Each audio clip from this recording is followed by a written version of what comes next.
Students, ये board परीक्षा में आपको चित्र दिया हुआ रहता है। 9th क्लास हो, 10th क्लास हो, 8th क्लास हो।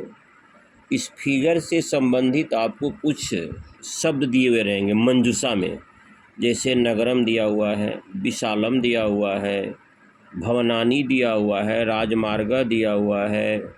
उसके बाद आपका दिया गया है त्रिचक्रिका वृक्षा दिया गया है। तो पहले इन शब्दों का पहले अर्थ आपको जानना होगा। इतस्ततः इधर उधर, जना मने लोग होते हैं।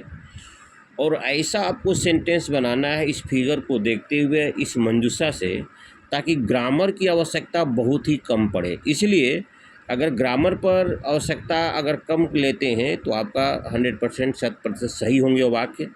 अगर एक बृहत ग्रामर में जाते हैं तो उस परिस्थिति में आपकी ग्रामर में त्रुटियां हो सकती है।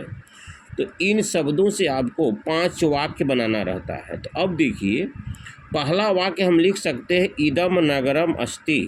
यह नगर है। देखिए कितना सिंपल में दिया गया है। नगरम विशालम अस्ति, नगर कैसा है? बहुत बड़ा है। इमेज से ही लग रहा है नगर बहुत बड़ा है। अस्मिन् नगरे विशालानि भवनानि सन्ति, इस नगर में बहुत बड़े बड़े भवन हैं। आपको इतना इजी तरीके से लिखना है कि ग्रामर शब्द का व्याकरण बहुत कम आवश्यकता महसूस हो। नगरम समीपम वृक्षा सन्ति, नगर के आसपास तो खैर ये तो स्वाभाविक है, लेकिन इसमें वृक्षा लिखा है तो वृक्ष का भी प्रयोग करना आपको होगा।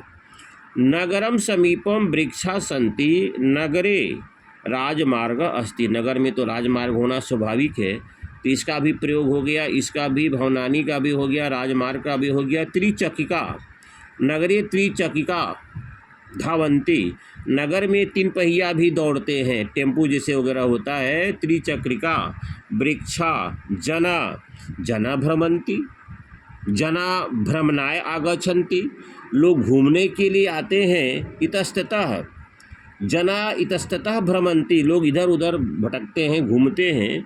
तो सबसे बड़ा यहाँ इम्पोर्टेंट कहना हमको ये है कि फिगर को देखते हुए पहले मंजूषा के अर्थ को आपको पढ़ना है, जानकारी लेना है, और उसके बाद जितना सरल वाक्य बन सके उतना बनाना है। तो डियर स्टूडेंट्स, इस वीडियो को आप लाइक करेंगे, शेयर करेंगे, subscribe. Thank you very much.